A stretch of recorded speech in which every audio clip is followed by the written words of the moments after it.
ಈಶ್ವರ ಒಂದು ಹೇಳಿಕೆ ಕೊಟ್ಟಿದ್ದಾರೆ. ನವೆಂಬರ್ ಕ್ರಾಂತಿ ಬಿಜೆಪಿಯಲ್ಲೇ ಆಗುತ್ತೆ, ಅಶೋಕ್ ಅವರ ಪ್ಲೇಸಿಗೆ ಸುನೀಲ್ ಕುಮಾರ್ ಅವರು ಬರ್ತಾರೆ. ಏನಂದರೆ ಇದೆಲ್ಲ ವಿಷಯಾಂತರ ಮಾಡೋಕ್ಕೆ ಮಾಡ್ತಿರೋದು. ನವೆಂಬರ್ ಕ್ರಾಂತಿ ಮಾತಾಡಿದ ಬಿ ಜೆ ಪಿಯವರೆಲ್ಲ ಮಾತಾಡಿದ್ದು. ಅವ್ರು ಮಾತಾಡಿದ್ದನ್ನು ನೀವು ಪತ್ರಕರ್ತರು ಪ್ರಶ್ನೆ ಮಾಡಿದಾಗ ಅದಕ್ಕೆ ಉತ್ತರ ಕೊಟ್ಟಿದ್ದೀವಿ ನಾವು.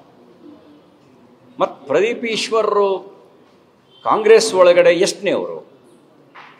ನೀವು ಬೇಕಾದರೆ ಪರಮೇಶ್ವರ್ ಅವರು ಏನಾರು ಹೇಳಿದರೆ, ಡಿ ಕೆ ಶಿವಕುಮಾರ್ ಅವರು ಹೇಳಿದರೆ, ಮುನಿಯಪ್ಪನವ್ರು ಹೇಳಿದ್ರೆ, ಮಾದೇವಪ್ಪನವ್ರು ಹೇಳಿದ್ರೆ, ಸತೀಶ್ ಜಾರಕಿಹೊಳಿ ಹೇಳಿದ್ರೆ ಸ್ವಲ್ಪ ಸೀರಿಯಸ್ನೆಸ್ ಇದೆ. ಈ ಪ್ರದೀಪ್ ಈಶ್ವರ್ ಅವರು ಅವ್ರ ಮಾತಿಗೆ ಯಾರು ಸೀರಿಯಸ್ ಆಗಿ ತಗೋತಾರೆ? ಯಾರೋ ಸೀರಿಯಸ್ ಆಗಿ ತಗೋತಾರ?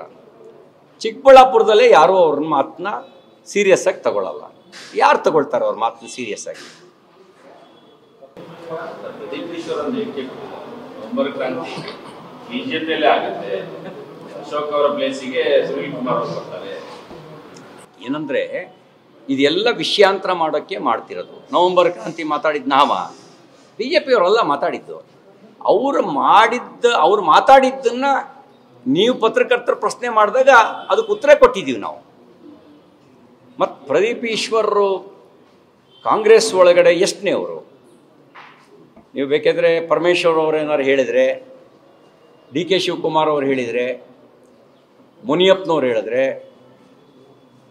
ಮಾದೇವಪ್ಪನವ್ರು ಹೇಳಿದ್ರೆ, ಸತೀಶ್ ಜಾರಕಿಹೊಳಿ ಹೇಳಿದ್ರೆ ಸ್ವಲ್ಪ ಸೀರಿಯಸ್ನೆಸ್ ಇದೆ. ಈ ಪ್ರದೀಪ್ ಈಶ್ವರ್ ಅವರು ಅವ್ರ ಮಾತಿಗೆ ಯಾರು ಸೀರಿಯಸ್ ಆಗಿ ತಗೋತಾರೆ? ಯಾರೋ ಸೀರಿಯಸ್ ಆಗಿ ತಗೋತಾರ? ಚಿಕ್ಕಬಳ್ಳಾಪುರದಲ್ಲೇ ಯಾರೂ ಅವ್ರ ಮಾತನ್ನ ಸೀರಿಯಸ್ ಆಗಿ ತಗೊಳ್ಳಲ್ಲ. ಯಾರು ತಗೊಳ್ತಾರೆ ಅವ್ರ ಮಾತನ್ನ ಸೀರಿಯಸ್ ಆಗಿ?